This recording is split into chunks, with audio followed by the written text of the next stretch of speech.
Baik, Assalamualaikum warahmatullahi wabarakatuh. Halo teman-teman Jaja semuanya. Udah gak kerasa ya, udah H-min berapa nih? H-min 3 ya kalau gak salah. Oh bukan, H-min 4. H-min 4 menuju UTBK 2022. Sebelumnya saya mohon maaf karena udah lama nggak update pembahasan soal. Nah, kali ini kita akan membahas tentang gelombang mekanik. Baik, nah yang pertama, seseorang sedang mengendarai sepeda motor dengan kecepatan 36 km per jam. Sebuah bus mendahului sepeda motor itu dengan kecepatan 72 km per jam. Selanjutnya, supir bus membunyikan klakson dengan frekuensi 720 Hz. Jika cepat rambat bunyi di udara adalah 340 meter per sekon, maka frekuensi klakson yang didengar oleh pengendara motor. Oke, jadi gini, ini pengendara motor kita sebut dengan P, melaju dengan kecepatan 36 km per jam. Kita ubah ke meter per sekon, jadi 10 meter per sekon. Nah, di depannya si pengendara motor ini itu ada bus. Melaju dengan kecepatan berapa? 72 km per jam. Kalau kita ubah ke meter per sekon, jadi 20 meter per sekon. Nah, kemudian, ini si bus kita sebut dengan S ya. Nah, si bus ini membunyikan klakson dengan frekuensi atau kita sebut Fs-nya itu 720 Hz. Nah, yang ditanyakan adalah frekuensi pendengarnya itu berapa sih? Nah, frekuensi pendengar itu bisa dicari dengan rumus V plus Vp per V plus Vs kali Fs. Kenapa yang ini plus? Karena si pendengar mendekati sumber. Terus kenapa yang ini plus juga? Karena si sumber menjauhi pendengar gitu. Kalau misalnya pendengar menjauhi sumber, berarti negatif. Kalau misalnya sumber mendekati pendengar, berarti negatif juga gitu. Nah, berarti Fp tadi cepat rambat bunyinya 340. Vp-nya ini 10 per 340 tambah 20 kali 720. Nah, kita pindah ke sini. Fp sama dengan 350 per 360 kali 720. Nah, maka frekuensi pendengarnya itu ini bisa dibagi 360 jadi 1, ini jadi 2. Maka hasilnya adalah 700 Hz gitu. Nah, berarti yang B ya, teman-teman. Nah, gelombang gempa terasa di Malang dengan intensitas 6 kali 10 pangkat 5. Sumber gempa berada pada jarak R di sebelah selatan Malang. Oke, kita gambar dulu ya teman-teman. Jadi ini Malang, kita singkat aja dengan M ya. Intensitasnya itu tadi 6 kali 10 pangkat 5. Kemudian sumbernya itu R sebelah selatan Malang. Jadi kita anggap ini utara gitu ya. Jadi selatan kan di bawah.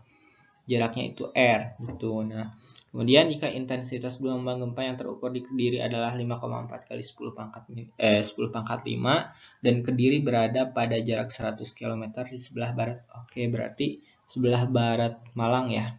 Jadi di sini ke kiri. Kita sebut dengan K aja ya. Intensitasnya itu 5,4 kali 10 pangkat 5. Dan Kediri berada pada jarak 100 meter.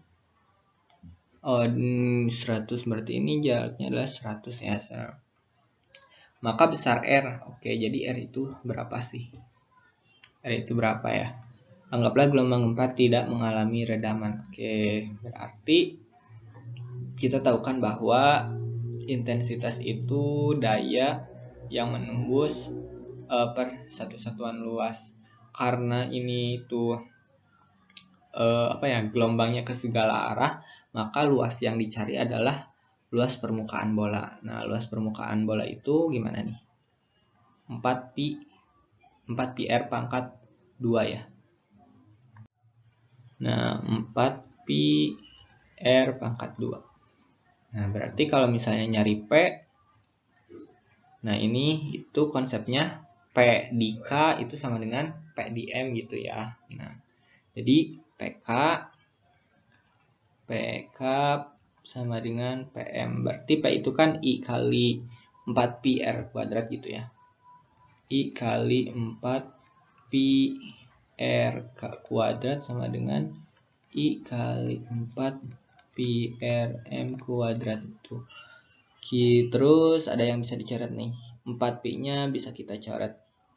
Intensitas dikanya itu kan 5,4 kali 10 pangkat 5 kali R kuadrat. Nah, R kuadrat itu jarak dari jarak dari sumber ke kota Kediri. Nah, bisa ditarik kayak gini. Jaraknya itu bisa dicari dengan Pythagoras ya. Kita misalkan tadi RK ya. RK sama dengan gimana? RK kuadrat sama dengan R kuadrat tambah 100 kuadrat gitu ya. Nah, sekarang kita langsung aja diganti aja. Kali 100 kuadrat tambah R kuadrat sama dengan I di Malang itu 6 kali 10 pangkat 5 kali R-nya berarti yang ini ya, R kuadrat. Nah, ini ada 10 pangkat 5, kita coret. Jadi, terus kita ubah nih, 5,4 berarti kita kali 10 dari dua-duanya. Berarti terus pindahkan ke sini langsung. 60 per 54 R kuadrat sama dengan 100 kuadrat tambah R kuadrat. Kemudian 60 per 54 R kuadrat kurangi R kuadrat. Kita langsung aja deh. Per 54 per 54 samakan 1 nilainya. R kuadrat sama dengan 100 kuadrat. Jadi berapa nih? 6 per 54 berapa? Kita bisa ubah. Jadi berapa tadi? 1 per 9 ya. 1 per 9 R kuadrat sama dengan 100 kuadrat. Nah, berarti R kuadrat sama dengan 9 kali 100 kuadrat. R sama dengan 3 kali 100. Jadi R-nya sama dengan 300 km. Jawabannya yang D. Oke, kita lanjut. Budi sedang bergerak mendekati sebuah sumber suara tidak bergerak yang berada jauh di depan Budi. Oke, jadi ini Budi, ini sumber suara. Sumber bunyi tersebut memancarkan bunyi dengan frekuensi tertentu F0 ke segala arah. Oke, F0. Agak jauh di belakang Budi terdapat dinding pemantul D. Nah, ini D. B. D ya. D. Bunyi yang Budi dengar langsung dari S dengan frekuensi S. Oke, jadi yang didengar langsung dari S itu Fs. Kemudian yang berasal dari pantulan D itu besarnya Fd. Sewaktu berinteraksi di telinga Budi, titik-titik. Oke. Kita tulis dulu persamaan tentang efek Doppler dulu ya. Fp sama dengan V plus min Vp per V plus min Vs kali Fs. Nah, sekarang kita cari tahu Fs-nya itu, si Fs yang ini nih. Nah, besarnya itu berapa sih? Berarti tinggal kita masukkan datanya ke persamaan yang ini nih. Nah, yang atas. Berarti Fp. Fp-nya itu Fs ya. Fs sama dengan V plus, ini kan si Budi bergerak ke sumber ya. Berarti ke sini nih arahnya. V. Nah, karena si Budi itu mendekati sumber berarti plus Vp per, karena sumbernya diam berarti Vs-nya 0, berarti kita V. Nah, frekuensi sumbernya itu sebesar F0. Kemudian kalau yang D nih, yang dari D, ini kan Fd ya. Fd itu besarnya V min Vp per V gitu ya, kali Fd. Kok Fd? Bentar. F0 ya, bukan Fd. Maaf, F0. Nah, oke. Terus kita bandingkan nih. antara si Fs sama si Fd kira-kira besar mana? Jelas Fs ya, kenapa? Nih, ininya sama nih. Ini sama, ini sama, ini sama, ini sama. Bedanya di sini. V kurangi Vp. Kalau yang ini V plus Vp. Jadi Fd itu udah jelas ya, kurang dari Fs. Atau Fs lebih dari Fd. Jadi Fs lebih dari Fd.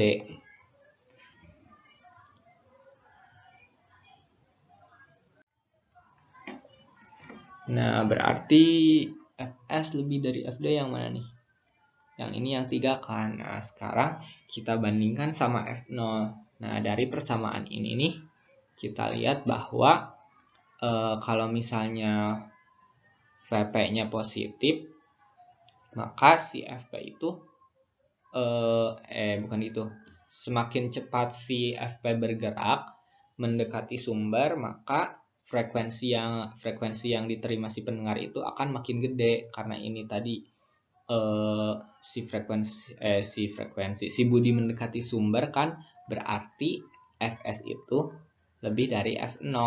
Nah, sedangkan F0 itu lebih dari Fd. Dari mana? Gini, ini kan jauh nih ya, jauh. Terus kan makin kesini, kalau makin jauh itu karena si D itu nggak bergerak juga, maka makin jauh itu frekuensinya makin kecil gitu. Jadi Fs lebih dari F0 lebih dari Fd. Jadi jawabannya yang D. Tuh. Kita lanjut. Seekor kelelawar terbang dengan kecepatan konstan 0,04 V.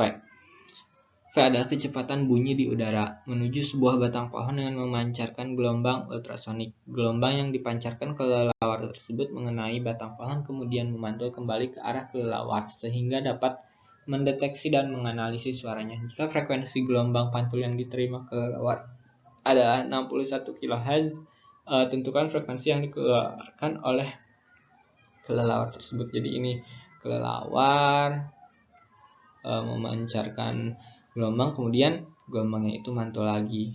Nah, kalau gini tadi katanya gelombang pantul yang diterima, berarti Fp sama dengan 6100 Hz. Nah, jadi si kelelawarnya itu penerima dan si batang pohonnya itu sumber ya. Berarti tinggal kita masukin ke persamaan efek Doppler. Fp sama dengan V plus 0,04 V per, karena si batang pohonnya diam kan, jadi V doang kali Fs. Tuh, berarti gimana nih? Berarti gini, masukin V, berarti berapa nih? 1,04 V per, bukan, lupa, maaf. Fp-nya kan 6100 nih, 6100 sama dengan 1,04 V per V kali Fs. Ini bisa kita coret V-nya. Jadi Fs itu Fs sama dengan 6100 dibagi 1,04. Jadi Fs sama dengan apa nih? 5800 Hz. Oke, karena satuannya kHz, berarti kita bagi 100 ya. Ini bukan 6100 tapi 60. Maaf, 61.000 ya, 61.000. Berarti ini 58.000. Berarti 58 kHz. Jawabannya yang A. Kita lanjut. Nomor 5. Jarak antara dua buah titik yang dilalui gelombang adalah 1,5 kali panjang gelombangnya. Maka beda fase antara titik tersebut. Itu yang ditanyakan adalah beda fase. Nah, gini. Satu gelombang itu kan satu gunung, satu lembah. Nah, berarti 1 lambda sama dengan berapa derajat nih? 360 ya, 360 derajat. Sekarang tadi jaraknya itu 1,5 kali panjang gelombang, berarti 1,5 kali 360 berarti beda fasenya adalah berapa? 540 ya, 540 derajat. Jawabannya yang E.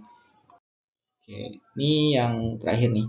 Agar taraf intensitas bunyi yang diterima oleh pendengar dari suatu sumber bunyi ke pendengar berkurang 20 desibel, maka jarak sumber bunyi harus dirubah menjadi titik-titik kali semula. Oke, ini persamaannya itu kayak gini. T2 sama dengan T1 tambah 20 log R2 per R1. Dengan syarat R2 lebih dari R1 gitu ya. Berarti T2, maaf, kebalik deh. T1, T2. T1 min T2 sama dengan 20 log R2 per R1. Nah, tadi kadarnya berkurang 20 desibel, berarti T1 min T2-nya itu 20 sama dengan 20 log R2 per R1. Ini karena sama-sama 20 kita coret. Berarti log R2 per R1 itu sama dengan 1. Berarti 10 pangkat 1 sama dengan R2 per R1. Itu bisa kita simpulkan nih bahwa si R2-nya itu 10 kali R1. Berarti harus dirubah 10 kali semula. Jadi jawabannya yang B. Oke, terima kasih teman-teman yang udah nonton. Jangan lupa like, comment, share, dan subscribe. Mudah-mudahan teman-teman bisa lolos di perguruan tinggi yang teman-teman cita-citakan dan juga di pilihan pertama. Amin. Terima kasih. Wassalamualaikum warahmatullahi wabarakatuh.